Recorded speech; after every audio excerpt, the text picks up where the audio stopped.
Assalamualaikum warahmatullahi wabarakatuh.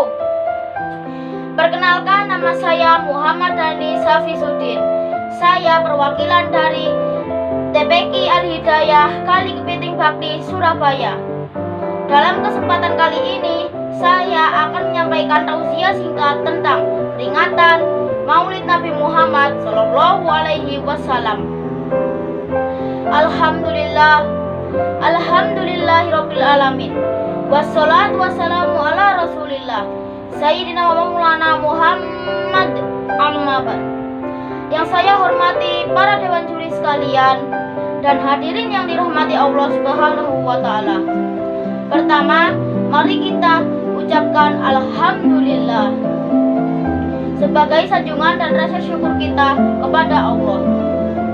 Karena pada hari ini dan bulan yang mulia ini, Allah masih memberikan nikmat dan kesehatan pada kita, sehingga kita bisa hadir pada acara peringatan Maulid Nabi Muhammad Sallallahu Alaihi Wasallam.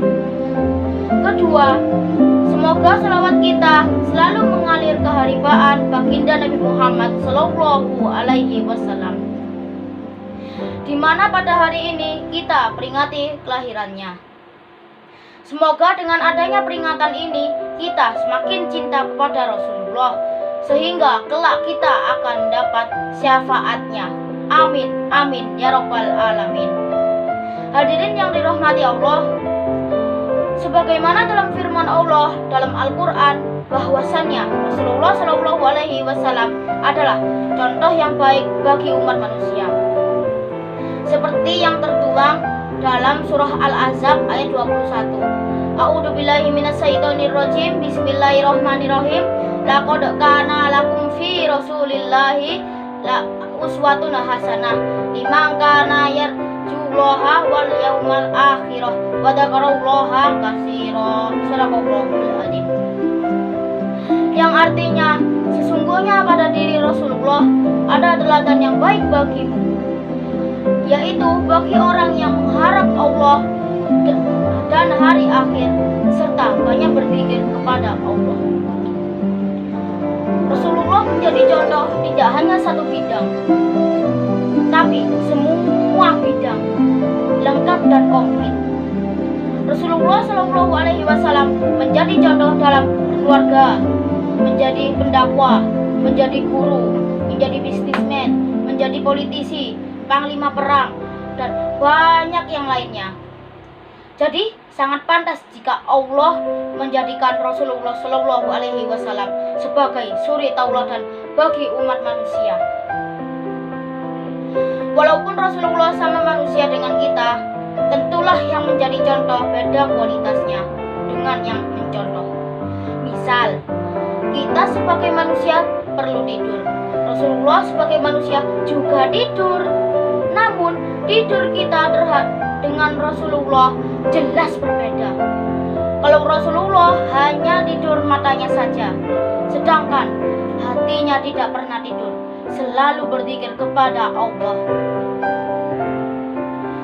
Hadirin yang dirahmati Allah, Rasulullah Shallallahu Alaihi Wasallam dilahirkan ke dunia ini tidak hanya mengubah keyakinan kejahiliaan bangsa Arab saat itu sebagai penyembah berhala. Rasulullah Shallallahu Alaihi Wasallam juga merubah berbagai hal yang tidak sesuai dengan tuntunan Islam. Rasulullah begitu gigih untuk memperjuangkan perubahan tatanan sosial, hukum, budaya untuk kesejahteraan dan keadilan bagi semua umat Islam. Namun, dalam perjuangan Rasulullah selalu mengedepankan kesatuan, tata krama, sehingga Islam tersebar ke seluruh penjuru dunia dengan waktu yang relatif singkat. Ini contoh Nabi dalam bidang dakwah, bahwa sebagai pendakwah kita harus berjuang untuk mengubah pola kehidupan masyarakat yang tidak sesuai dengan ajaran Islam dan budi pekerti yang luhur, sehingga dakwah kita akan mudah diterima oleh masyarakat.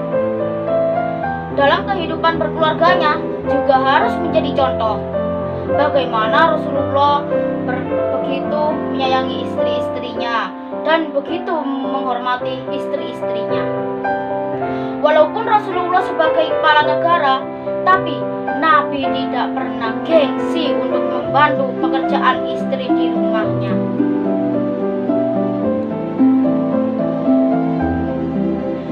Rasulullah Shallallahu Alaihi Wasallam tidak ingin merepotkan orang lain.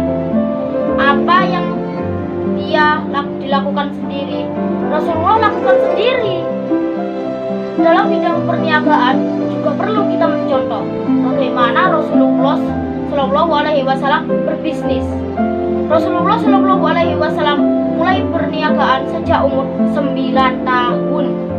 Dalam berbisnis, Rasulullah sangat jujur. Bahkan beliau mendapat gelar Al-Amin, yang artinya yang dapat dipercaya karena kejujurannya. Bahkan kejujurannya membuat Siti Khadijah jatuh cinta padanya dan mempersuntingnya menjadi Ummul Mukminin. Dan masih banyak bidang lainnya yang telah diajarkan oleh Rasulullah Shallallahu Alaihi Wasallam. Demikianlah sedikit pelajaran yang bisa kita ambil dari Nabi Muhammad Shallallahu Alaihi Wasallam.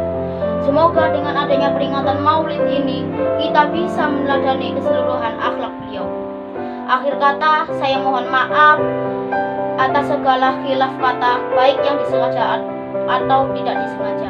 Wabillahi taufiq wal hidayah. Wassalamualaikum warahmatullahi wabarakatuh.